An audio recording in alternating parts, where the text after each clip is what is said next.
இந்த ரோட் ஷோக்கு அனுமதி கொடுத்துருக்க கூடாது. ஏன்னா நீங்க 10,000 பேர் திரள்றதா சொல்லியிருக்காங்க. 30,000 பேர் வந்ததா 27,000 பேர் காவல்துறை சொல்லுது. 27,000 30,000 பேர் காவல்துறை சொல்லுதுன்னா அவ்வளவு பேர் திரள ஆரம்பிக்கிறது அனுமதிச்சிருக்க கூடாது, மறிச்சிருக்கணும். விஜய் பேச விட்டுற கூடாது. அங்க போய் வண்டியை உள்ள போய் நிறுத்துறதுக்கு அலோவ் பண்ணிருக்க கூடாது. கட்சிக்காரர்களுக்கு அக்கறை இல்லை. அவ காவல்துறை ஒரு அக்கறை எடுத்து நிறுத்தி இருக்கணும், அத்தாரிட்டி நிறுத்தி இருக்கணும். அது நிக்கல. இன்னைக்குங்க தமிழ்நாட்டுல எந்த ஊர்ல 20,000 பேர் 30,000 பேர் திரளுவதற்குரிய சாலைகள் இருக்கு? எல்லாமே தடைப்பட்டா யார் பாதிக்கப்படுவாங்க? வெகு மக்கள் பாதிக்கப்படுவாங்க. கூட்டம் தேங்க ஆரம்பிக்கும். இத்தனை சிரமத்தையும் கொடுத்து ஒரு கட்சி கூட்டம் நடத்தணுமா? பெரும்பாலான ஆட்கள் 90% ஆட்கள் அவர் பார்க்கணும் தான் போனவங்க, கட்சிக்காரங்க கிடையாது. அப்ப அவர் என்ன பேசுறாருன்னு யாரும் கேட்க போல. நீங்க இதுல என்ன புரிஞ்சுக்க வேண்டி இருக்குது அப்படின்னா, இவர் அரசியலுக்காக மக்கள் போய் நின்று கேட்கல. அவர் வர்ற கூட்டம் அரசியலுக்கான கூட்டம் இல்ல. பெரும்பாலான கூட்டம் அவரை பார்க்கணுங்கிற அவர் மேலுக்கு பிரியம், அவர் மேலுக்கு ரசிகத்தன்மை, அவ்வளவுதான். கட்சி இன்னைக்கு வரல, 2 வருஷம் ஆயிடுச்சு கட்சி கொண்டு வந்து. இப்ப 2ஆம் கட்ட 3ஆம் கட்ட கடைமட்ட பொறுப்பாளர்கள் இந்த கிரௌட மேனேஜ் பண்ணலாம். உங்களுக்கு மற்ற கட்சியில தாங்க காசு கொடுத்து ஆளை கூட்டிட்டு வந்து உட்கார வைக்கிறாங்க பெரிய கட்சிகள்ல. உங்களுக்கு கிரௌட் எங்க இருந்தாலும் வருது. 35 கிலோமீட்டர் பைக் விட்டு வந்திருக்கான பின்னாடி. அப்ப நீங்க ஒரு ஓப்பன் ஸ்பேஸ் போடுங்க, சந்தோஷமா பேசிப்போங்க. இத்தனை மக்கள் உங்களுடைய முதல் மாநாட்டில் பாதிக்கப்பட்டிருக்காங்க, அடுத்த மாநாட்டில் பாதிக்கப்பட்டிருக்காங்க, 2லயும் டெத் நடந்திருக்கு. அப்ப நீங்க அலர்ட் ஆக வேண்டாமா? நீங்க உங்களுக்கு நாகப்பட்டினம், திருச்சி, அரியலூர் கூட்டங்கள்ல கூட மயக்கம் போட்டிருக்கிறாங்க. அரசியல சினிமாட்டிக்கா பண்றாங்க. இது ரொம்ப மணி இருக்கிறவங்க தான் நியூஸ் வருது. ஒரு ஹீரோவை பார்க்கறதுக்குன்னு பில்ட் ஆகக்கூடிய ஒரு தன்மை, அந்த தன்மை இப்போ உருவாயிட்டு இருக்கு. அப்படி சர்ஜ் ஆகிறது இருக்கு இல்லைங்களா, கூட்டம் அப்படி சேர்றது இருக்கு இல்லையா, அதை அனுமதிக்க கூடாது.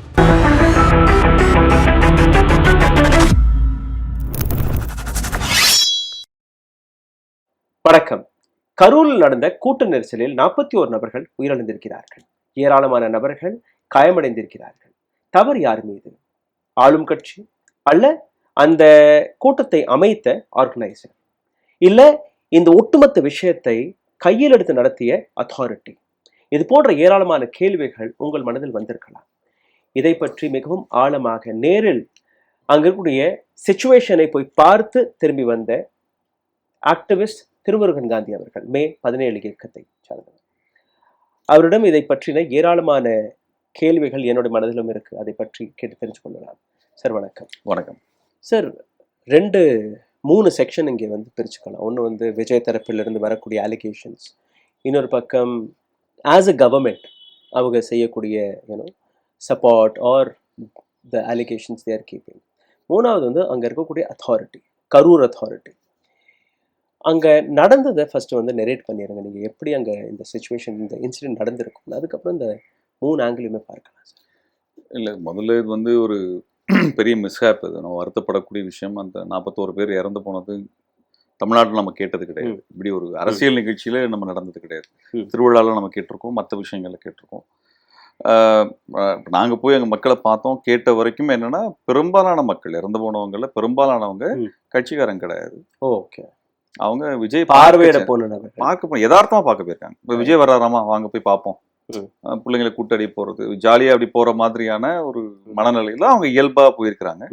அப்புறம் போனவங்க காலையிலேருந்து மாலை வரைக்கும், இப்போ 12 மணிக்கு வர்றாருன்னு சொன்ன உடனே 9 மணிக்கெல்லாம் போயிருக்காங்க சில பேர். ஓகே. அப்போ 9 மணிக்கு மேலே சாப்பிடாமலே இருந்திருக்கிறாங்க. ஸோ எந்த அரேஞ்ச்மெண்ட்டும் அங்கே கிடையாது. அங்கே அந்த மாதிரி கிடையாது. அங்கே பக்கத்தில் பெரிய அளவுக்கு என்னன்னா, அந்த இடத்த விட்டுட்டோம்னு வச்சுக்கோங்க, போய் நிற்கிறீங்க, இங்கே தான் வரப்போறாரு. ஆனால் இந்த இடத்த விட்டுட்டு போயிட்டோம்னா நாளைக்கு விஜய் பார்க்க முடியாது, வேற இடம் கிடைக்காது, கூட்டம் சேர்ந்துருச்சு. அப்போ இந்த இடத்த விட்டு நம்ம போயிட்டோம்னா நம்மளுக்கு நிற்கிறதுக்கு இடம், நாளைக்கு அவர் விஜய் பக்கத்தில் பார்க்க முடியாது அப்படிங்கிறதுனால பெரிய அளவு கலையாமலே நின்று இருக்கிறாங்க. சரி, 12 மணிக்கு வர்றப்ப 12 மணிக்கு வந்தவங்க, 11 மணிக்கு வந்தவங்கன்னு பார்த்தா அப்படி 7 மணி வரைக்கும் கண்டினியூ ஆயிருக்கு. ஸோ ஆல்ரெடி அவங்க டீஹைட்ரேட் ஆயிருக்கிறாங்க, உணவு இல்லாம எனர்ஜி இல்லாம இருந்திருக்கிறாங்க. இது தவிர இவர் தாமதமாகிறதுன்னா அதுக்கேற்ற ஏற்பாடுகள் அந்த கட்சி பொறுப்பாளர்கள் செஞ்சிருக்கணும். ஆமா. இது அங்க ஒரு முழுக்க முழுக்க உழைப்பாளர் மக்கள் அதிகமாக இருக்கக்கூடிய மக்கள் இடம். சனிக்கிழமை பொதுவாகவே சம்பள நாள். சனிக்கிழமை அது ஒரு மாலை ஆகின உடனே 5 மணிக்கு மேலே ஆன உடனே வேலை முடிச்சுட்டு வர்றவங்க பெரிய லேபர் ஃபோர்ஸ் அவங்க வர்றாங்க. அந்த இடத்துக்கு இயல்பா வரக்கூடியவங்க, வேலை முடிச்சு திரும்பி வீட்டுக்கு வரக்கூடியவங்க எல்லாரும் வருவாங்க இல்லையா. அப்படி வரப்ப அது ஒரு அடிஷனலான கிரௌட் வருது. நீங்களும் கட்சியில திரட்டி இருக்கிறாங்க, இல்லைன்னு சொல்ல முடியாது. எல்லா மாவட்டங்கள்ல இருந்து பக்கத்துல இருந்தெல்லாம் ஆட்கள் திரட்டி இருக்காங்க. அப்படி திரட்டப்பட்ட கொஞ்சம் பேர் வந்திருக்கிறாங்க. அப்புறம் விஜய் அவர்கள் வரும் பொழுது நாமக்கல்ல இருந்து முடிஞ்சு வர்றாரு. அவர் கூட ஒரு 5000 பேர் வர்றான். 5000 பேர் அவருடைய அவர் கூடவே பைக் ஓட்டிட்டே வர்றதை நம்ம பாக்குறோம். பஸ் பின்னாடியே வர்றாங்க. அந்த கிரௌட் உள்ள வருது. சோ என்ன ஆகுதுன்னா கிரௌட் வந்து லாக் ஆகுது. இப்ப நீங்க வந்து கிரௌட் வந்து நிறுத்தப்பட்டு அதுக்கப்புறம் இவருடைய வாகனம் மட்டும் உள்ள வந்துச்சா இல்ல கிரௌடும் சேர்ந்து அந்த கிரௌடு அந்த மொத்த கூட்டம் அதாவது என்னன்னா அந்த பைபாஸ்ல இருந்து இந்த இருக்கிற இடத்துக்கு வர்றதுக்கு ஒரு 1 கிலோமீட்டர் 1.5 கிலோமீட்டர் வச்சுக்கோங்களேன். 2 மணி நேரம் அது வர்றதுக்கு அந்த இடத்துக்கு அந்த அளவுக்கு கூட்டம் அந்த அளவுக்கு அந்த கூட்டத்தை கிராஸ் பண்ணி வர்றாரு. இதனால இவரை பார்க்க முடியலங்கிறதா எல்லாத்துக்கும் பெரிய பிரச்சனை. பெரும்பாலானவங்க பார்த்துட்டு போகணுங்கிறதான். இவர் ஒருவேளை வரும்பொழுதே ஒரு முகத்தை பார்க்க வாய்ப்பு கிடைச்சதுன்னா அவங்க அப்படியே கலைஞ்சிருப்பாங்க. It was more of a road show தானே. ரோட் ஷோங்கிற போது அது என்னன்னு ரெண்டு தரப்பிலுமே அவங்க இது வரைக்கும் விளக்க சொல்லல. இப்போ வந்து என்னன்னா இந்த வண்டி உள்ள வருது. இவங்க வந்து எப்போ நிறுத்த இடம்னு ஒண்ணு சொல்லியிருக்காங்களே அதுக்கு எதிர்ப்புறத்துல எல்லாரும் பார்த்துட்டு இருப்பாங்க. பஸ் அங்க நிக்கதா இங்கன்னு எல்லாரும் பார்க்கணும்னு நிக்கிறாங்க. ஆனா கிரௌடு இருக்கிற இடத்துக்குள்ளதான் போவோம்னு சொல்லிட்டு என்ன பண்றாங்கன்னா கிரௌடு பக்கம் வண்டியை கொண்டு வர்றாங்க. ஓகே. சோ இப்போ கிரௌட் நிக்கிறதுக்குள்ள கொண்டு வர்றாங்க. இப்போ கிரௌட் என்ன பண்ணுது ஏத்த மாதிரி பார்க்கணும்னு நினைக்கிற கிரௌட் அங்கவும் பஸ் வரப்போகுது. அந்த பக்கம் இடது பேரலா ஆப்போசிட்ல இந்த இடத்துல ரோட் எம்டியா இருக்கும். அங்க பஸ் போகாம இவருடைய ராங் சைடுல வருது. ராங் சைடுல எடுத்துட்டு வர்றதா அவங்க வந்து மக்கள் சொல்றாங்க. அப்ப ராங் சைடுல இது வந்து பாதிக்கப்பட்ட அங்க மிதிப்பட்ட மக்கள் ஐசியூல பார்த்தப்ப அவங்க கூட இருந்தவங்க சொல்றது. அவங்க கூட வர தப்பிச்சு வந்தவங்க சொன்ன விஷயங்கள். அப்ப இது என்ன ஆகுதுன்னா அந்த பக்கம் வேடிக்கை அந்த பக்கம் பஸ் வர்ற பக்கம் இருக்கிறவங்களும் இந்த பக்கம் வந்து குதிச்சு வர்றாங்க. அப்போ ஒரு கிரௌட் இந்த பக்கம் சேருது. ஏற்கனவே ஒரு கிரௌட் வண்டி பின்னாடி ஒரு கிரௌட் வருது. சரி இது பண்ண ஒரு ஜாம் ஆகி நிக்குது. சரி இந்த இடத்துல அந்த மரக்கலை உடையிறது, ஜென்செட் கிட்ட உடையிறது, விழுகிறது அப்படின்னு ஒரு சின்ன ஒரு விஷயம் நடந்த உடனே கடன்னு எல்லாரும் விழுந்துருக்காங்க. அது வந்து உங்களுக்கே தெரியும் ஸ்டாம்பீட்ல வந்து இது வந்து ரொம்ப இயல்பா நடக்கிறது. இப்போ மும்பையில நடந்த ரயில்வே ஸ்டேஷன்ல நடந்த ஸ்டாம்பீடு அதை பத்தி மும்பையோ டெல்லியில நடந்த அதை பத்தியான ஒரு ரிப்போர்ட் என்ன கொடுத்துருக்காங்கன்னா அந்த கிரௌட் நின்றுட்டு இருக்கிற இடத்துல ஒருத்தரோட லக்கேஜ் கீழே விழுது. அந்த விழுந்த ஒரு விஷயத்துலதான் கடன்னு எல்லாம் விழுகுறாங்க. விழுகுது அதை எடுக்க குனிறாங்களா அல்லது அது மேல விழுகுறாங்களோ அல்லது பயத்துல விழுகிறாங்களோ சின்ன அசைவு வந்தோடனே மொத்த கிரௌடும் அது மேல விழுகுது. அப்படிதான் அதுல இறந்து போறாங்க. அவங்க ஏற்கனவே தண்ணி குடிக்காம போதுமான தண்ணி குடிக்கல, உணவு எடுத்துக்கல. அப்ப அப்படிப்பட்ட சமயத்துல டெத் ஈஸியா நடந்துருக்கு. இதுல எஃப்ஐஆர் போடப்படுது. எஃப்ஐஆர் வந்து 3 விஜய் கட்சியை சார்ந்த 3 நபர்கள் மீது போடப்படுது. Why Vijay is not being accountable? எனக்கு அது லீகல் பாயிண்ட்ல எனக்கு தெரியல. ஆனா அது கட்சி யார் பொது அனுமதி கேட்கிறாங்களோ அவங்க பேர்ல குற்ற வழக்குகள் பதிவாகும். எங்களோடதெல்லாம் யார் வந்து அனுமதி கேட்டிருக்காங்களோ அல்லது பொறுப்பாளராக இருக்கிறாங்களோ அவங்க பேர்ல வழக்குகள் பதிவாகும். நம்ம என்ன பேசுறோமோ அது அடிப்படையில் வழக்குகள் போடுறாங்க. நம்ம மேல வழக்குகள் போடுவாங்க. நம்ம பேசின குற்றம் இருந்தால் நம்ம மேல வழக்கு போடுவாங்க. இதுல நடந்த குற்றங்கிறப்ப அவங்க நிர்வாகிகள் தான் பொறுப்பா இருக்கிறாங்க. அவங்களும் வழக்கு போட்டிருக்கிறாங்க. ஆனா உண்மையா சொல்ல போனாங்க நீங்க வந்து இந்த ரோட் ஷோக்கு அனுமதி கொடுத்துருக்க கூடாது. ஏன்னா நீங்க 10,000 பேர் திரள்றதா சொல்லியிருக்கிறாங்க. 30,000 பேர் வந்ததா 27,000 பேர் காவல்துறை சொல்லுது. 27,000 30,000 பேர் காவல்துறை சொல்லுதுன்னா அவ்வளவு பேர் திரள ஆரம்பிக்கிறதுக்கு அனுமதிச்சிருக்க கூடாது, மறிச்சிருக்கணும். விஜய் பேச விட்டுறக்கூடாது. அங்க போய் வண்டியை உள்ள போய் நிறுத்துறதுக்கு அலோவ் பண்ணிருக்க கூடாது. அவங்க நான் கேட்டோம் ஆனா போகணும்னு சொன்னாங்க. அவங்க கட்சியோட ஆனந்த் சொன்னாரு, அவர் சொன்னாரு, இவர் சொன்னாங்க. அது ஏன் நீங்க உங்களுக்கு தானே தெரியும், உங்களுக்கு தானே தெரியும். அது நீங்க அனுமதிக்கிறீங்க. அதை அனுமதிச்சிருக்க கூடாது. புரியல. அந்த கட்சிக்காரர்களுக்கு ஒரு அக்கறை இருக்கணும். சரி, கட்சிக்காரர்களுக்கு அக்கறை இல்லை. அவ காவல்துறை ஒரு அக்கறை எடுத்து நிறுத்தி இருக்கணும், அத்தாரிட்டி நிறுத்தி இருக்கணும். அது நிக்கல. இன்னைக்குங்க தமிழ்நாட்டுல எந்த ஊர்ல 20,000 பேர் 30,000 பேர் திரளுவதற்குரிய சாலைகள் இருக்கு? கரெக்ட். எங்கேயுமே கிடையாது. நீங்க கிரவுண்ட் இருக்குது. நீங்க கிரவுண்ட்ல போய் திரளலாம். சாலைகள் எப்படி திரளுவீங்க? சாலைகள் எப்படி திரள முடியும்? இப்ப நீங்க சாலைகள் திரள்றீங்கன்னு வச்சுட்டேன்னா கூட இந்த கரூர்ல அந்த இடத்துல அவங்க சொல்லக்கூடிய சாலைகளை திரண்டா என்ன இருக்கும்னா சேலத்துக்கு போற போக்குவரத்து, நாமக்கல் போற போக்குவரத்து, திண்டுக்கல் போறது, மதுரை போறது, திருச்சி போறது எல்லாமே தடைபட்டு இருக்கும்.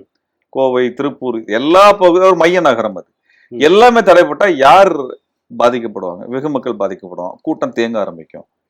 இத்தனை சிரமத்தையும் கொடுத்து ஒரு கட்சி வந்து கூட்டம் நடத்தணுமா? செகண்ட்லி இட் வாஸ் நாட் கூட்டம்ங்கிறது இல்லையா? இது வந்து தேர்தல் பிரச்சாரம். இது வந்து அதுலயே ஒரு டிஃபரன்ஸ் இருக்கு. அப்ப நீங்க சொல்றதுல பாத்தீங்கன்னா நான் தெரிஞ்சுக்கிட்டது பெரும்பாலான ஆட்கள் 90% ஆட்கள் அவர் பார்க்கணும் தான் போனாங்களே, கட்சிக்காரன் கிடையாது. அப்ப அவர் என்ன பேசுறான்னு யாரும் கேட்க போல. இதுதான் தட்ஸ் அ டேக். நீங்க இதுல என்ன புரிஞ்சுக்க வேண்டி இருக்குது அப்படின்னா, இவர் அரசியலுக்காக மக்கள் போய் நின்னு கேட்கல. அவர் வர்ற கூட்டம் அரசியலுக்கான கூட்டம் இல்ல. பெரும்பாலான கூட்டம் அவரை பார்க்கணுங்கிற அவர் மேல பிரியம், அவர் மேல ரசிகத்தன்மை, அவ்வளவுதான். அவர் என்ன பேசுறான்னு அதான் சொல்ல, பெரும்பாலான இல்லைங்க அவர் முகத்தை பார்த்தா நாங்க போயிருப்போங்க அப்படின்றாங்க.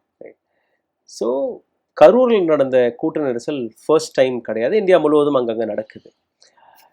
இதை பற்றின ஒரு ஆழமான ஆய்வை நடத்தி அதற்கான ஒரு ஸ்ட்ரிக்ட் ரூல்ஸ் எதற்காக கொடுக்கப்படலை. ரெண்டாவது நீங்கள் பார்த்தீங்கன்னா இந்த பர்டிகுலர் மீட்டிங்க்கு ஒரு 11 ரூல்ஸை கொடுத்ததாக சொல்கிறாங்க. அந்த 11 points whether they were like taken care by the political party or the government, அது யாரும் பார்த்தாங்களா? அது நம்மளுக்கு தெரியல. ஆனால் கும்பமேளாவில் நடந்திருக்குது, மற்ற இடங்கள் நடந்ததை பற்றியான ஒரு பொதுவாக இது பற்றியான ஸ்டடீஸ் கவர்மெண்ட்டில் வரும், கவர்மெண்ட் ஏஜென்சிஸ் வரும், கலெக்டர்ஸ் பார்த்துருக்கலாம். Studies are always there. It is பப்ளிக்ல இருக்குதுங்க. நீங்கள் சும்மா நீங்கள் சாட் ஜிபிடி போட்டிங்கனாலே ரிப்போர்ட் கொடுக்குது, கன்சால்டேட் பண்ணி கொடுக்குது. கூகுள் போனாலே ரிப்போர்ட்ஸ் வெளியே வருது. அப்போ ஒரு ஈவெண்ட்டாக நடத்துகிறாங்க இவங்க. செகண்ட்லி ஒரு மக்களோட உயிர் அவ்வளோ சீப்பாகி போச்சு. ஒரு ஆமாம், அதான் ஒரு கேள்வியாக வருது. பிகாஸ் இந்த மாதிரியான ஒரு இன்சிடென்ட் நடந்த உடனே 5 லட்சம் 10 லட்சம்னு சொல்லிடுறாங்க. And people are also not questioning the government R the authority R the organiser. இப்போ 20 lakhs நான் கொடுக்குறோம்ங்கிறாங்களே, அப்போ 20 lakh rupees போதுமாங்கிற ஒரு கேள்வி. ரெண்டாவது, why we have been negotiating money versus life, அதை நம்ம எப்படி பார்க்க முடியும்? அதாவது அவங்களுக்கு நட்டீடு கொடுக்கறத நம்ம குறை சொல்ல போறதுல எதுவும் பண்ணல. ஆனா இன்சிடென்ட் நடக்குது. ஆனா நீங்க இதை ப்ரிவென்ட் பண்ணலாம் அப்படிங்கிற ஒரு இடம் இருக்கு இல்லையா, அந்த ப்ரிவென்ஷன் மெத்தட், அதை தவிர்ப்பதற்குரிய எந்த முயற்சியும் கிடைக்கல. இப்ப என்னன்னா நம்ம அந்த கட்சியை தான் கேட்கிறோம். நீங்க கட்சி இன்னைக்கு வரல, 2 வருஷம் ஆயிடுச்சு கட்சி கொண்டு வந்து. இப்போ 2ஆம் கட்ட 3ஆம் கட்ட கடைமட்ட பொறுப்பாளர்கள் இந்த கிரௌடை மேனேஜ் பண்ணலாம் இல்லையா? அந்த கிரௌட மேனேஜ் பண்ண உங்களுக்கு தெரியும்ல, இத்தனை பேர் நிக்கலாம், இத்தனை பேர் போகுது, என்ன ஆகுது அப்படிங்கிற ஒரு மேனேஜ்மெண்ட். என்ட்ரி எக்ஸிட் பாயிண்ட்ஸ் அங்க மார்க் செய்யப்பட்டதா? இது பெரிய ஹைவே தாங்க இது. ஓகே, பட் அட்லீஸ்ட் அந்த பெர்மிஷன் கொடுக்கப்படும் போது இந்த இடத்துல இருந்து பெர்மிஷன் நாங்கள் கொடுக்குறோம், இங்க இருந்து என்ட்ரி மக்கள் வருவாங்க, இங்க நிற்பாங்க, அந்த மாதிரி ஏதாச்சும் மார்க் செய்யப்பட்டதா? இல்ல, அங்க இது உங்களுக்கு ஸ்ட்ரீட் கார்னர் மீட்டிங் மாதிரி தானே, உங்களுக்கு தெருவில் ஸ்ட்ரீட் மீட்டிங் தான் அது. அப்ப அது ஒரு ஹைவே, ஹைவேல நின்று பீப்புள் அட்ரஸ் பண்ணிட்டு போறாரு, எலெக்ஷன்ல பண்ற மாதிரியா? In this case I would say அத்தாரிட்டியோடைய அந்த பெர்மிஷன்லேயே தவறு இருக்கு இல்லையா? ஒரு ரோட்ல நின்று 10,000 பேரை நீங்க எப்படி கேதர் பண்ண முடியுங்கிற ஒரு கேள்வி நீங்க அதை நீங்க அனுமதிச்சிருக்க கூடாது. 10,000 பேர் 10,000 பேர் எழுதி கொடுத்ததுவே crowd was supposed to go in a ground. என்ன பிரச்சனை நடக்குதுன்னா, இப்போ நீங்க 10,000 பேருக்கு எழுதி கொடுத்ததுக்கு பின்னாடி மாவட்ட நிர்வாகம் காவல்துறை அனுமதி கொடுத்துருக்குது, அது தவறான விஷயம். ரெண்டாவது நீதிமன்றத்துக்கு போறாங்க. அப்ப ஏன் ஒரு பொது ஊடகங்கள் என்ன செய்தி பரப்பப்படுது, விஜய்க்கு எல்லாம் தடுக்கிறாங்க, விஜய் பேசவே கூட வைக்க மாட்டேங்கிறாங்க, கேட்ட இடம் தர மாட்டேங்கிறாங்கன்றாங்க. இல்ல, இதுல ஒரு விஷயம் நான் சொல்லிடுன்னு நினைக்கிறேன். எந்த அமைப்புக்கும் தர்றதில்லை. நாங்கள் கோர்ட்டுக்கு போய் தான் நாங்க எங்களுக்கான ஒரு சாதாரண கூட்டம் நடத்துறதுக்கு வாங்குறோம். பட் அது லாஜிக்கலா இருந்தா தானே கோர்ட் உங்களுக்கு கொடுக்கும். அதான் கோர்ட் என்ன சொல்லலாம், கன்சிடர் பண்ணணும்னு சொல்லி கொடுப்பான். ஆமா, நீ கன்சிடர் நீங்க என்ன பண்ண, போலீஸ் ஹஸ் காட் அத்தாரிட்டி. 10,000 பேரை பண்றதுக்கு எங்களுக்கு இடம் இல்லைன்னு சொல்லியிருக்கலாம், சேலஞ்ச் பண்ணியிருக்கலாம். ஆனா என்னன்னா, இந்த மாதிரியான மக்களுக்கான ஒரு பாதுகாப்பு சம்பந்தப்பட்ட விஷயங்களை பொலிட்டிசைஸ் பண்றாங்க. எங்களுக்கு தர்றது இல்ல, போறது இல்லை அப்படின்றாங்க. உங்களுக்கு தெரியும் உங்க கிரௌட் என்ன வருதுன்னு தெரியும், நீங்களும் மொபிலைஸ் பண்றீங்க. அப்ப என்ன பண்ண, ஓப்பன் இடத்த எடுங்க. உங்களுக்கு மத்த கட்சியில தாங்க காசு கொடுத்து ஆளை கூட்டிட்டு உட்கார வைக்கிறாங்க பெரிய கட்சிகள்ல. உங்களுக்கு கிரௌட் எங்க இருந்தாலும் வருது. 35 கிலோமீட்டர் பைக் விட்டு வந்திருக்கான பின்னாடி, நாமக்கல்ல இருந்து பைக்லயே பின்னாடியே வந்திருக்கிறானே, எந்த கட்சி தலைவருக்காவது வருமா? வராது. உங்களுக்கு வருது இல்ல. அப்ப நீங்க ஒரு ஓப்பன் ஸ்பேஸ் கொடுக்க சந்தோஷமா பேசிட்டு போங்க. இன்னொரு விஷயம், தட் ஹீரோயிசம், அந்த மாஸ் என்ட்ரி, இவருடைய 2-3 கூட்டங்கள் எங்கெல்லாம் நடந்திருக்கோ எல்லா இடத்துலையுமே இந்த மாஸ் என்ட்ரி. பட் அவருடைய ஃபர்ஸ்ட் கட்சி கூட்டத்தில் இட் வாஸ் ஆர்கனைஸ்டு வெல். அதுக்கான தனி மேடை போட்டிருந்துச்சு. You showed your mass entry and all, that is fine. But இதில் அது மாதிரியான எந்த விதமான வாய்ப்பும் கிடையாது. But still you made a stage on top of the bus. அதில் நீங்கள் வெளியில் வர்றீங்க, அது வரும்போதே எல்லாருமே ஒரு கூச்சல் போடுறாங்க. ஸோ ஒரு 100 மீட்டர் தொலைவில் இருக்கக்கூடிய நபர் கூட he will try to come closer to you. So அந்த இடத்துல எப்படி நின்று பேசுறதுக்கான அனுமதி கொடுக்கப்பட்டது, that is one. Two, how childrens were there. சின்ன குழந்தைங்க அங்கே வந்திருக்காங்க. இல்லை, பெரிய அளவுக்கு நீங்கள் பார்த்தீங்கன்னா குழந்தைகள், பெண்கள். ஆமாம், அந்த தாய் மகள் இறந்து போன வீட்டுக்கு போயிருந்தோம். அவர் என்ன சொல்றாருன்னா, அவரு வெளியில வேலைக்கு இருந்திருக்கிறாரு. எங்க மனைவி கேட்டிருக்கிறாங்க போறேன்னு. அவர் வேண்டான்னு இருக்கிறாரு. ஓகே. சரிங்களா? இவங்க வந்து சரி வேண்டான்னு சொல்றீங்களா? இல்ல நான் தான் போய் தான் பார்க்குறேனேன்னு இருக்காங்க. சரி போன மாதிரி So சொல்லிக்கிறாங்க. that is another psychological issue in India. What I have observed. அதில் நீங்கள் பார்த்தீங்கன்னா மக்கள் இந்த மாதிரி ஏராளமான கூட்டங்களுக்கு போயிட்டு வர்றாங்க. அங்கே வந்து கண்ணுக்கு தெரியாத ஆபத்து இருக்கிறத அவங்க உணர்றதே இல்லை. Because they would have seen some other such crowd. ஏதோ கோயிலுக்கு போயிருப்பாங்க, திருவிழாவுக்கு போயிருப்பாங்க, அங்கே ஒரு சில நபர்கள் மயக்கடைஞ்சு விழுகிறதும் பார்த்துருப்பாங்க. But when they come back safe, அவங்களுக்கு வந்து அவ்வளோ பெரிய ஆபத்துலேருந்து வெளியில் வந்ததே தமிழ்நாட்டில் அவ்வளோ ஸ்டாம்பீடு இல்லையே. ஸோ அந்த மாதிரி அவங்களுக்கு தெரியவே தெரியாது. ஸோ இந்த மாதிரியான இடங்களில் டெஃபினட்டாக ஒரு ஆபத்து எப்போவுமே இருக்கும், ஒரு ஹிடன் ஆபத்து வந்து இருக்குங்கிற விஷயத்த வந்து எடுத்து வைக்கிறதுக்கும் ஏஜென்சிஸ் கிடையாது. ரெண்டாவது இந்த மாதிரி ஆர்கனைஸ் செய்யப்படும் போது ஒரு அனௌன்ஸ்மெண்ட் அங்கே வாட் ஐ சா வாஸ் அங்கே பெரிய லவுட் ஸ்பீக்கர் அனௌன்ஸ்மெண்ட் கூட கிடையாது. ஒரு குழந்தை ஸ்பீக்கர் செட் இருக்கு, டிஜிட்டல் ஸ்க்ரீன் 2 வச்சிருக்கலாம், தள்ளி வச்சுதான் மக்கள் அதில் பார்த்து அங்கே பார்த்துருப்பாங்க. கரெக்ட், அங்கேயே பார்த்துருப்பான். டைரக்ஷன் சொல்லலாம். பெரிய க்ரௌடில் வந்து நம்மளுக்கு க்ரௌட் ஆர்கனைஸ் பண்ணுறது பெரிய கஷ்டம். க்ரௌட் ஆர்கனைஸ் பண்ணுறது பெரிய கஷ்டம். அப்போ உங்களுக்கு என்ன அனௌன்ஸ் பண்ணுற சிஸ்டமும் மற்றதெல்லாம் கரெக்டாக இருந்திருக்கணும். அது மாதிரி ஏதோ ஒரு வேலையை செஞ்சுருக்கலாம். அதான் செய்யும். நம்ம இந்த மாதிரி நிகழ்ச்சிகள் நம்மளும் பங்கெடுத்துருக்குறோம். இப்போ விஜய் தரப்பிலிருந்து ஒரு கேள்வி எடுத்து வைக்கப்படுது. இது வந்து ஒரு திட்டமிடப்பட்ட சதி, எங்களுடைய கட்சி பெயரை கெடுப்பதற்காகவே இது வந்து இந்த ஸ்டாம்பேட் உருவாக்கப்பட்டிருக்கு, இதை பற்றி ஒரு சிபிஐ என்கொயரி நடத்தணும். And the same thing is lauded by Annamalai also. So இந்த மாதிரி பார்க்கும்போது ஒரு ஆம்பிளிஃபை ஆகுது, ஒரு நெரேட்டிவ் ஆம்பிளிஃபை ஆகுது. இதை நீங்கள் எப்படி பார்க்குறீங்க? And what should the stand of Vijay on that day instead of this? நீங்கள் விசாரணை கேட்குறீங்க, அது உங்களுக்கு உரிமை இருக்குது. நம்மளும் உண்மை என்னன்னு தெரியணும்னு விரும்புகிறோம். அதில் நம்மளுக்கு யாருக்கும் மாற்று கருத்து இல்லை. ஆனால் ஒரு சதி நடக்குது அப்படின்னு உங்களுக்கு தோணுதுன்னா, உங்களோட ஆளும் கட்சி உங்களுக்கு எதிராக இருக்குதுன்னு உங்களுக்கு தெரிஞ்ச விஷயம் தானே. நீங்கள் என்ன சொல்லுங்கள், திமுக சதி பண்ணியிருக்குன்னா அவங்க பேசுகிறாங்க, சரிங்களா? அப்போ உங்களுக்கு தெரிஞ்ச விஷயம் தானே அது. அப்போ நீங்கள் என்ன பண்ணியிருக்கணும், உங்கள் கட்சி பொறுப்பாளர் வச்சு அங்கே என்னென்ன நடக்குதுன்னு வாட்ச் பண்ணுறதுக்கான சிஸ்டத்தை ரெடி பண்ணியிருக்கணும், சர்வேலன்ஸ் சிஸ்டத்தை ரெடி பண்ணியிருக்கணும். ஏதாவது இருக்கா? எதுவுமே இல்லை. மானிட்டரிங் பண்ணியிருக்கணும். உங்களுக்கான பவுன்சர்ஸ் மாதிரி இன்னொரு 100 பேர்த்த உள்ளே நீங்கள் கொண்டு போயிருக்கணும். உங்கள் கட்சி பொறுப்பாளர்கள் எல்லா இடத்துல, எல்லா மாவட்டங்களும் கட்சி பொறுப்பாளர்கள் அந்தந்த இடத்துக்கு நிறுத்தி, இத்தனை 1000 பேர் இருக்கிறாங்க, 20 மாவட்டத்தில் வந்து ஆளுக்கு 1000 பேரை பார்த்துருப்பாங்க, மேனேஜ் பண்ணியிருப்பாங்க இல்லையா? 20 மாவட்ட பொறுப்பாளர்கள் வந்தால் நீ 20,000 பேர் க்ரௌடு சொல்கிறீங்க, ஆளுக்கு 1000 பேரை மேனேஜ் பண்ணுற அளவுக்கு அவங்க ஒவ்வொருத்தர் கையில் 50 பேர் வச்சு மேனேஜ் பண்ணியிருப்பாங்க. கரெக்ட்? உங்களுக்கு யூனிஃபார்ம்ஸ் போட்டு, இவங்கெல்லாம் நிர்வாகிகள். நாங்களாம் மாநாட்டில் பேட்ச் குத்துறோம்ல, கழுத்தில் டேக் போடுறோம்ல இல்லையா? போட்டு என்ன பொறுப்புன்னு ஐடென்டிஃபை தி டீம். அப்படி போட்டு நீ அவங்களுக்கு யூனிஃபார்மை போட்டு இறக்கி விடு. அப்போ உனக்கு என்ன தெரியும், யார் எங்க இருந்தாலும் தூக்கி இருப்பீங்கல்ல, யார் இருந்தாலும் தப்பு பண்ணியிருந்தாலும். ஒருத்தர் செருப்பு தூக்கி போட்டான்றாங்க, அங்கேயே பிடிச்சிருக்கலாம்ல. உங்களால் பிடிக்க முடிஞ்சுதா? பிடிக்க முடியல. அப்ப என்ன அர்த்தம்? உங்களால இந்த கூட்டத்தை மேனேஜ் பண்றதுக்கான எந்த திட்டத்தோட நீங்க வரல. நீங்க வருவீங்க, கூட்டத்தை பார்ப்பீங்க, நீங்க பேசுவீங்க, ஒரு ஜேஜேன்னு சந்தோஷம் இருக்கும், அப்படியே போயிருவீங்க. இது கட்சி கிடையாதுல்ல. இப்ப கட்சி கிடையாதுல்ல. கட்சிகள்ல இப்ப நீங்க வந்து திமுக, அதிமுக, இங்க இருக்கக்கூடிய இதர கட்சிகள் எடுத்துக்கோங்களேன். எந்த கட்சியிலையாவது ஒரு செருப்பு எடுத்து ஒருத்தர் வீசிட்டு போயிட முடியுமா? போக முடியாது. Right? Immediately will be caught. உடனே பிடிப்பாங்க. ஆமா இல்லையா? இத்தனை இடத்துல அத்தனை தொண்டர்கள் இருக்கிறாங்க, சும்மா விடுவாங்களா? பொறுப்பாளர் இருப்பாங்க, சும்மா விடுவாங்களா? அப்ப அது இங்க நடக்கல. இல்ல நீ என்ன 2 நாள் கழிச்சு எனக்கு இப்படி எல்லாம் தூக்கி எறிஞ்சாங்க போறாங்க, 2 நாள் கழிச்சு உனக்கே இப்ப 2 நாள் கழிச்சா தெரியுது. அப்ப என்ன நடந்திருக்கு? உன் கட்சி கூட்டத்துல என்ன நடந்ததுன்னு உனக்கே தெரியல, பொறுப்பாளர்களுக்கே தெரியல. நீ 2 நாள் கழிச்சு நீ எங்களுக்கு சதி நடந்துச்சுன்னு வந்து 3 நாள் கழிச்சு வந்து பேசுறீங்க. சரியா? உங்களுக்கு சதி நடந்ததே 3 நாள் கழிச்சு தெரியுமா? இப்ப என்ன பண்ணிக்கணும்? ஒண்ணு, இது தவறு நடந்தப்ப அந்த இடத்துல பொறுப்பாளர்கள் இருந்திருக்கணும். இத்தனை பேர் செத்துட்டாங்கன்னு தெரியுது இல்ல.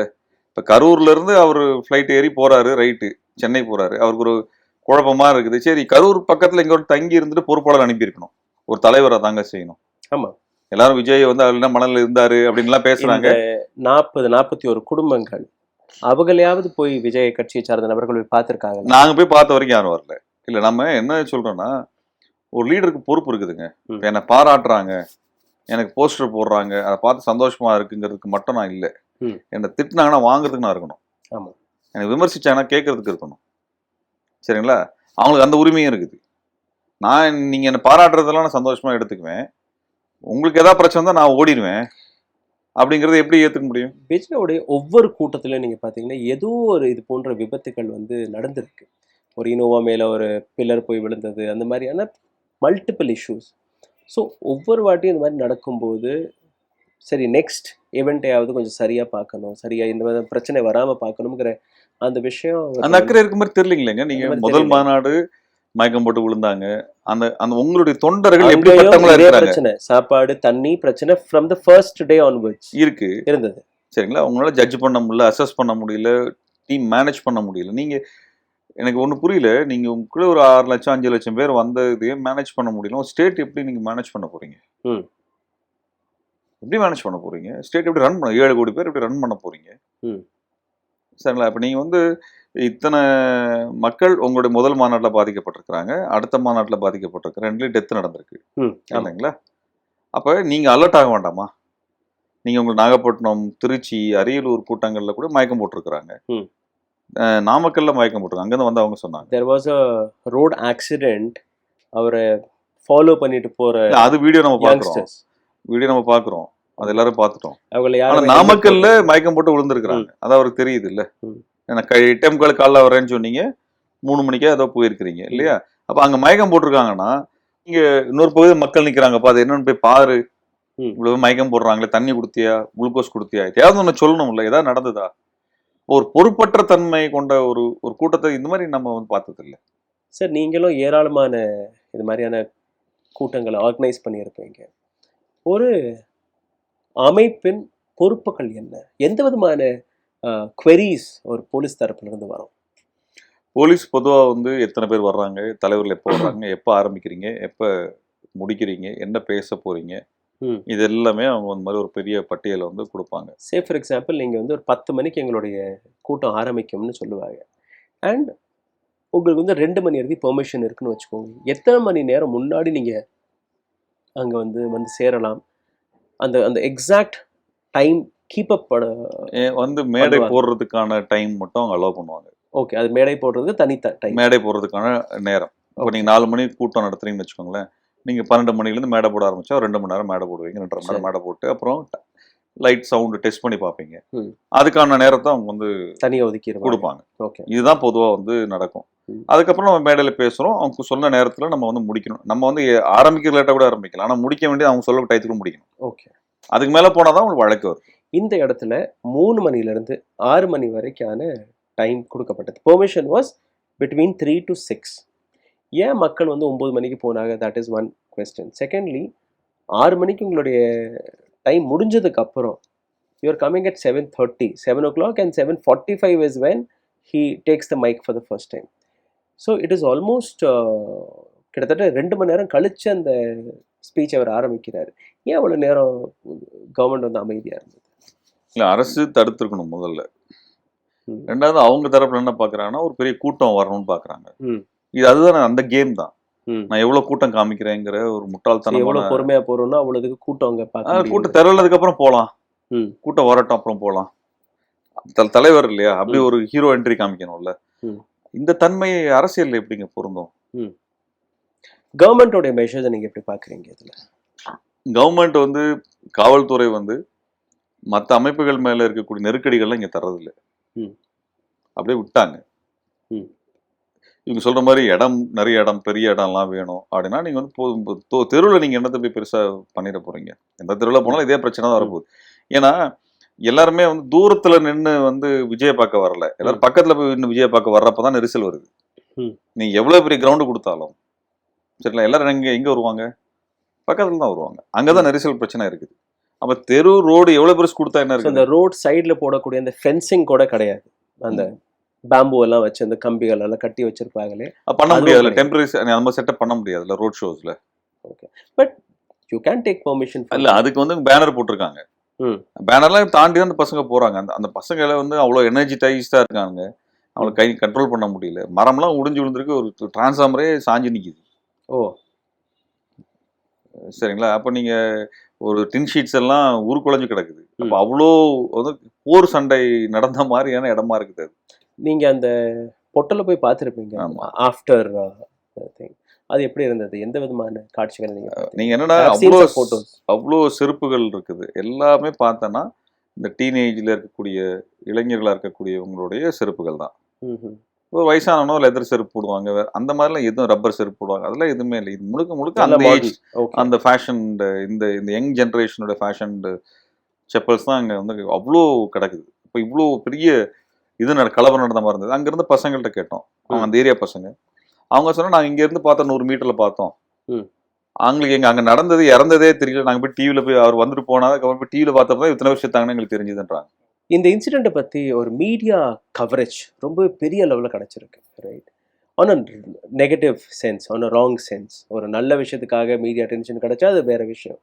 பட் ஹியர் குளோபல் மீடியா கூட இந்த விஷயத்தை வந்து கவர் பண்ணியிருக்காங்க ரொம்பவே ஆழமாக. இதனால் தமிழ்நாட்டு அரசாங்கத்துடைய மேனேஜ்மெண்ட் மீதும் பல கேள்விகள் வந்திருக்கு. விஜயோடைய கொள்கை பற்றி, அவருடைய அந்த ஆக்ஷன் ரியாக்ஷன், அதுக்கப்புறம் அலிகேஷன்ஸ், இதை பற்றி பல கேள்விகள் வந்திருக்கு. இதெல்லாம் எப்படி நீங்கள் பார்க்குறீங்க? How media has been playing a major roll on this? 2 விதமாக நான் பார்க்குறேன். இது வந்து ஒரு அரசியலாக மட்டுமே அணுகக்கூடிய ஊடகங்கள், சில ஊடகங்கள் அது வேலையை செய்கிறாங்க. இன்னொரு புது விதமான ஊடக கட்டமைப்பு என்ன இருக்குன்னா, அவரோட சின்ன சின்ன அசைவை கூட பெரிய ஹீரோ சினிமா ஷார்ட்ஸ் மாதிரி காமிக்கிறாங்க. மேஜர் சில மெயின் ஸ்ட்ரீம் சேனல்ஸே அந்த மாதிரி காமிச்சாங்க. புருவத்தை உயர்த்திய விஜய், ஆச்சரியமாக திரும்பிய விஜய், இப்படிலாம் வந்து ஒரு பெரிய சென்சியலைஸ், அவர் வந்து சட்டென்று தப்பிய விஜய் அப்படின்றாங்க. நம்ம பதறி போய் என்ன தட்டுன்னு தப்புனான்னு பார்த்தோன்னா, அவர் சும்மா கைப்பிடி திருப்புறாரு, அப்படி தலையை இப்படி திருப்பினாராமா. இதை வந்து போட்டு அதுக்கு ஒரு மியூசிக் போட்டு பெரிய சேனல் போட்டிருக்காங்க. இது எப்போ இந்த வீடியோ எப்போ போட்டிருக்காங்கன்னு நினைக்கிறீங்க? இந்த டெத் கவுண்ட் வந்துட்டு இருக்கிறப்ப அந்த வீடியோ வருது. டெத் வீடியோ நம்ம 20 பேர் இறந்துட்டாங்க, 29 பேர் இறந்துட்டாங்க வந்துட்டு இருக்கிறப்ப போய் வரும்பொழுது இந்த வீடியோ வருது. அதுல அவங்க அப்பதான் அப்லோட் பண்ணிருக்காங்க. அது ஸ்கெட்யூல்டுன்னு சொல்றாங்க, வாட் எவர் இட் இஸ். அப்ப நீங்க என்ன விதமான ஒரு ஒரு ஒரு நியூஸை வந்து ஒரு ஹீரோயிக்கா, நீங்க அது டிஎம்கே சைட்லயும் இதை பண்றாங்க, ஏடிஎம்கே சைட்லயும் பண்றாங்க. அவர் அண்ணாமலைக்கும் அந்த மாதிரி அண்ணாமலை வீலாக் தான் பண்றாரு. ஆமா, அண்ணாமலை வீலாக் கம்ப்ளீட்டா அவர் போற வர பேச எல்லாத்தையும் அப்படியே டெலிகாஸ்ட் பண்ண. அது வந்து கிட்டத்தட்ட பிக் பாஸ் மாதிரி 24 hours வந்து டெலிகாஸ்ட்லயே இருக்கக்கூடிய மனநிலை உருவாக்கி இருக்கிறாங்க. சீமான் அதுதான் பண்றாரு. அப்ப இவங்க எல்லாம் என்ன பண்றாங்க, என்னன்னா சில சேனல்ஸ் இருக்கிறாங்க, யூடியூப் சேனல்ஸ் இருக்கிறாங்க, they ask huge money to promote this, to put the video itself. நாங்க வந்து ஒரு கலை விழா நடத்துறோம், எல்லா அமைப்புகளும் சேர்ந்து இளைஞர்கள் குழந்தைகள்லாம் வந்து பங்கெடுத்தாங்க. நல்லா அழகா இருந்தது, பொங்கல் விழா இருந்தது. இதை வந்து சேனல்ல நாங்க எடுத்து ஒரு சேனல் கொடுக்குறோம். அந்த சேனல் அவங்க வந்து 3-4 லட்ச ரூபா கேட்குறாங்க.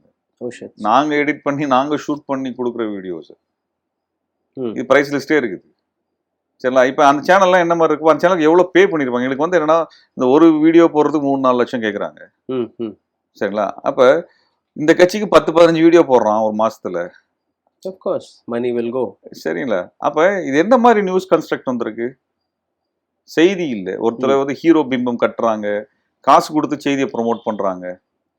அப்ப இது இப்ப இந்த மாதிரியான ஒரு பண்பாடு வந்து ரொம்ப டேஞ்சரஸா நான் பார்க்குறேன். இன்ஃபேக்ட் ஆஃப்டர் திஸ் இன்சிடென்ட் ஏராளமான வீடியோஸ் விஜய் வந்து பூஸ்ட் பண்ணி ப்ரமோட் பண்ணி அவர் அந்த ஹீரோ அதுல காட்டுறதுக்கான நிறைய வீடியோஸ்கள் நான் இல்லைங்க. நீங்க வந்து விஜய்க்கு மட்டும் இல்லை, ஆளுங்கட்சி திமுக தரப்புல இருக்கக்கூடியதுங்களுக்கு வருது, அதிமுக தரப்புக்கு வருது, பிஜேபிக்கு வருது, எல்லாத்துக்குமே வந்துட்டு தான் இருக்குது. அப்ப இந்த தன்மை வந்து உங்களுக்கு என்ன மாதிரியான கிரௌடை உருவாக்குதுன்னா இந்த மாதிரி தான், ரைட், இந்த மாதிரி தான் உருவாக்குறாங்க. அப்போ வந்து ரொம்ப இது என்னன்னா, ஒரு விஷுவலா பாக்குறப்ப ஒருத்தர் பயங்கர ஹீரோவா சினிமாட்டிக்கா காமிக்கிறாங்க, அரசியல சினிமாட்டிக்கா பண்றாங்க. சரிங்களா? அப்போ இது வந்து ரொம்ப மணி இருக்கிறவங்க மட்டும் தான் நியூஸ் வருது. இப்போ நீங்க எங்களை மாதிரியான சமூகத்துல வேலை செய்யக்கூடிய ஆட்களோடதுல என்ன கேள்வி எங்களுக்கு கேட்குறாங்க, இவ்வளவு நாள் எங்க போயிட்டீங்கன்றது ரொம்ப காமனா எழுதுறான். ஆனா ஒரு வருஷத்துல 250-300 கூட்டங்களுக்கு போறோம், போராட்டங்களுக்கு போறோம், வர்றோம். லாஸ்ட் 1 minute இதை கன்க்ளூட் பண்ணலாம். இதுக்கப்புறம் இந்த மாதிரி இன்சிடென்ட் தமிழ்நாட்டிலேயோ இந்தியாலேயோ நடக்கக்கூடாதுன்னா எந்த விதமான மெஷர்ஸ் எடுக்கணும், எந்த விதமான சேஃப்டி நார்ம்ஸ் அரசாங்க தரப்புல இருந்து வரணும்? இல்ல அது எந்த It மாதிரி is not only நிகழ்ச்சி for Vijay, it is for everyone. எந்த நிகழ்ச்சிங்கிறத பொறுத்தது இருக்கு. ரெண்டு மாதிரி இருக்குது. ஒண்ணு வந்து ஒரு சாமியை பார்க்கணும் அல்லது ஹீரோவை பார்க்கணும்னா எல்லாரும் கூட்டம் உள்ள போகுது, அல்லது ஒரு பேனிக் வருது, So, அந்த மாதிரி ஆனா வெளியே ஓடுது. கொடுக்கணுமா? இல்ல நீங்க அது வந்து கவனம் எடுத்து தான் கொடுக்கணும். ம். இப்ப இதெல்லாம் ஒரு கேஸ் ஸ்டடியா மாறிடுச்சு. இந்த மாதிரி ஒரு சினிமாக்காரர் வர நீங்க இது ஏற்கனவே அங்க இதுல பார்த்தோம் இல்லையா, புஷ்பா படத்துக்கு வந்து ஆமா. அங்க நடந்ததை பார்த்தோம் இல்லையா, ஹைதராபாத்ல. ஹைதராபாத்ல நடந்தது அதே மாதிரி தான் இதுவும். ஒரு ஹீரோவை பார்க்கறதுக்குன்னு பில்ட் ஆகக்கூடிய ஒரு தன்மை, ம். ஒரு சோஷியல் மீடியா இன்ஃப்ளூயன்சரை பார்த்தோன்னே ஒரு க்ரௌடு சேருது இல்லையா, அந்த தன்மை வந்து இப்போ உருவாயிட்டு இருக்குது. ம். அப்படி வந்து சர்ஜ் ஆகுறது இருக்கு இல்லைங்களா, கூட்டம் அப்படி சேர்றது இருக்கு இல்லையா, அதை வந்து அனுமதிக்க கூடாது. ரைட். அந்த மாதிரியான ஒரு விஷயங்களுக்கு இப்ப நீங்க பொதுவாக நின்று கேட்கறாங்க போறாங்க வர்றாங்கன்னா அது வேறு. ஆனா இது வந்து இது ரசிகர் hero worship kind of thing. இது it's not politics, it's not nothing to to with politics. Right. This politics is about popularity, hmm. It's nothing to to with politics. So he is cashioning his fame. அவரை விஜய் வந்து இதுக்கப்புறம் அவர் தன்னை மாத்திக்கல அப்படின்னா ரொம்ப சிரமம், தமிழ்நாட்டுக்கு பெரிய கேடு. ரைட். உங்களுடைய நேரத்தை ஒதுக்கி இந்த விஷயத்துல இவ்வளவு ஆழமா பேசுறதுக்கு மிக்க நன்றி. Thank you so much. தேங்க்யூ. ஊடகம் கார்ப்பரேட் அரசியல்வாதிகளின் கைப்பாவையாக அடிமைகளாக இருந்தது போதும், இனி சாட்டை எடுத்து சுழற்றும் நேரம் வந்துவிட்டது. ஊடகம் பொதுமக்களாகிய உங்களுக்காக உங்களாலேயே இயக்கப்பட வேண்டும். ஊடக சுதந்திரத்திற்காக உங்களின் பங்களிப்பை இன்றே அளித்திடுங்கள்.